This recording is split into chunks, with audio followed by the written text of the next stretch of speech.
The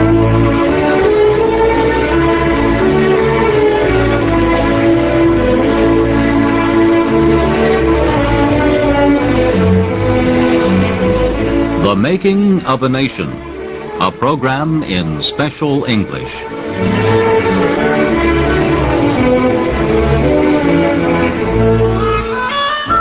The storm of battle spread across the United States in the summer of 1861.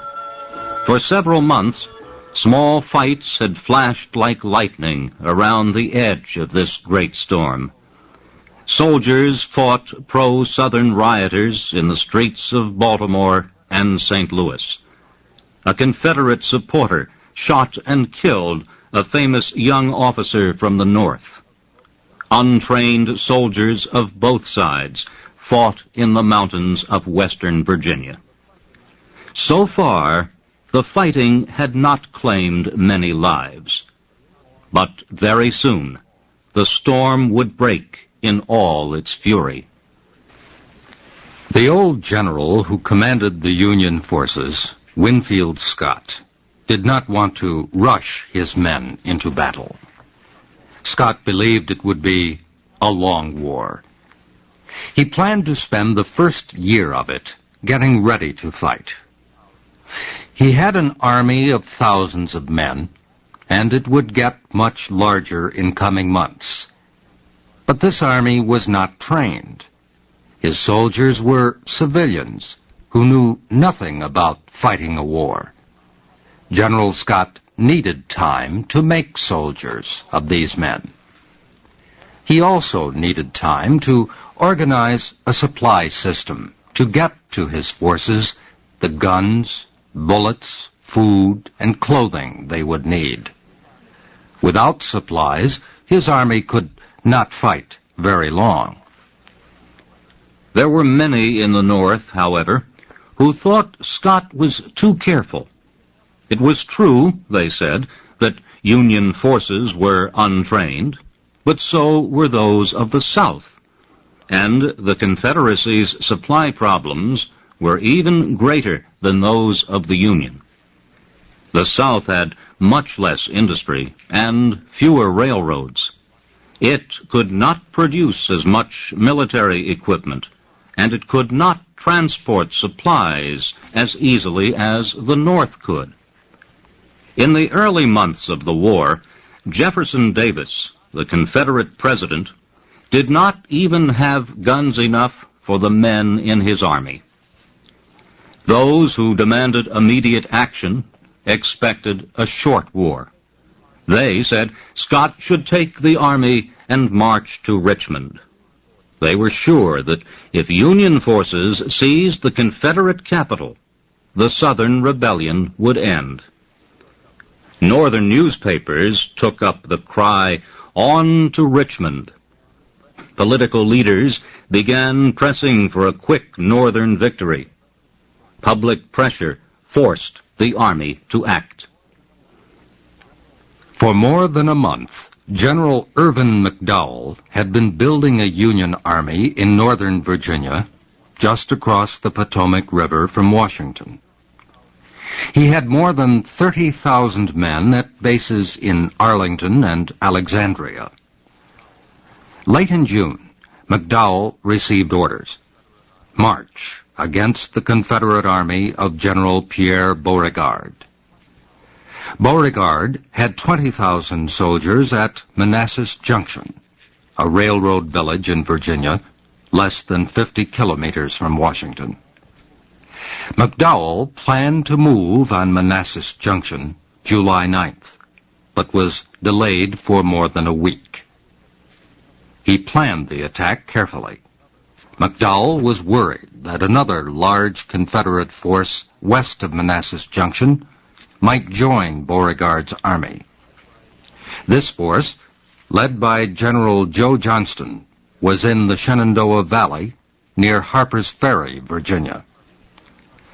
Across from Harper's Ferry in Maryland was a Union army almost twice the size of Johnston's. It was ordered to put pressure on Johnston's force to prevent it from helping Beauregard. General Beauregard received early warning from Confederate spies that McDowell would attack. Much of his information came from a woman, Mrs. Rose O'Neill Greenhow. Mrs. Greenhow, a widow, was an important woman in Washington. She knew almost all the top government officials, and she had friends in almost every department of the government. The beautiful Mrs. Greenhow also had some very special friends. One was Senator Henry Wilson of Massachusetts. He was chairman of the Senate Committee on Military Affairs. Another special friend was Thomas Jordan, a Confederate colonel in Beauregard's army. Jordan asked Mrs. Greenhow soon after the war started to be a spy for the South. She agreed and sent much valuable information about Union military plans. Early in July, she sent word to Beauregard that he would be attacked soon. She also sent a map used by the Senate Military Affairs Committee showing how the Union Army would reach Manassas Junction.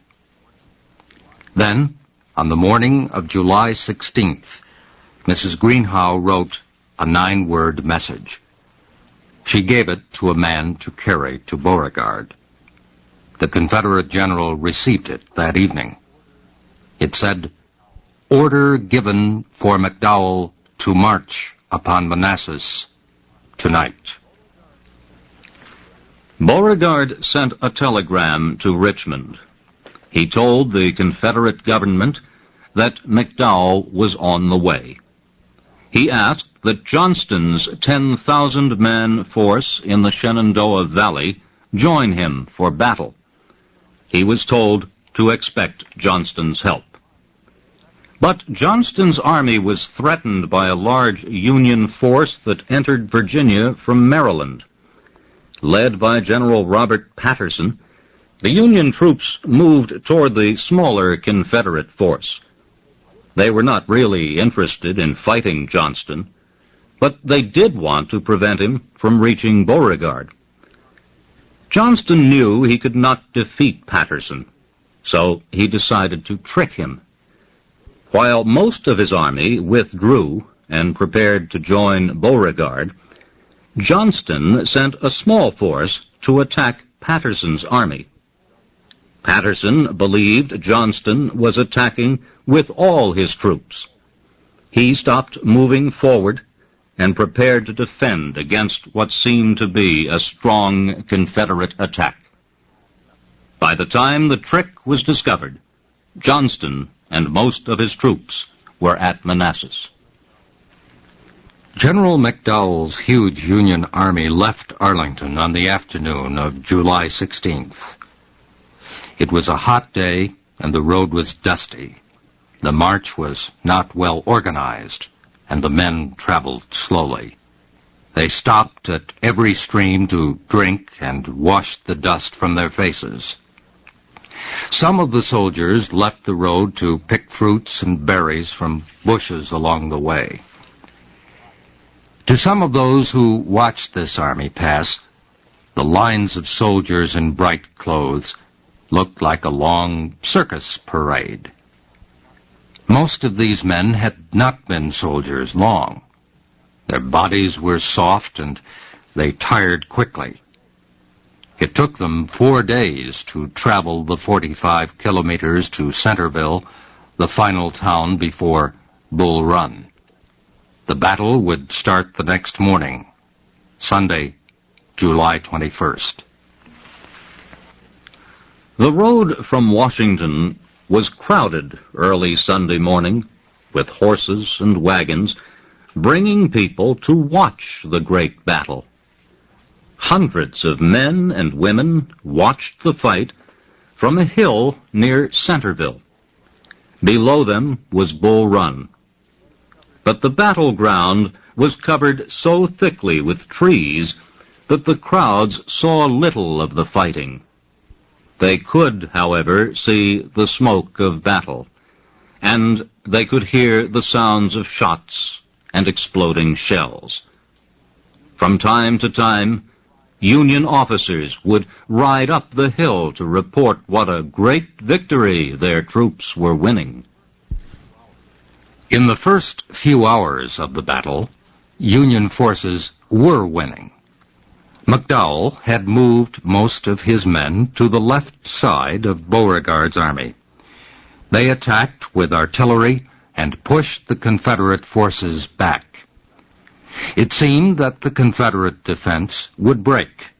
Some of the Southern soldiers began to run, but others stood and fought. One Confederate officer, trying to prevent his troops from moving back, pointed to a group led by General T.J. Jackson of Virginia. "Look," he shouted, "there is Jackson standing like a stone wall. Fight like the Virginians." The Confederate troops refused to break. The fighting was fierce. The air was full of flying bullets. A newsman wrote that the whole valley was boiling with dust and smoke. A Confederate soldier told his friend, "Them Yankees are just marching up and being shot to hell." Neither side would give up. Then a large group of Johnston's troops arrived by train and joined in the fight. Suddenly, Union soldiers stopped fighting and began pulling back. General McDowell and his officers tried to stop the retreat, but failed. Their men wanted no more fighting. The fleeing Union soldiers threw down their guns and equipment, thinking only of escape. Many did not stop until they reached Washington. It was a bitter defeat, but it made the North recognize the need for a real army, one trained and equipped for war. President Abraham Lincoln gave the job of building such an army to General George McClellan.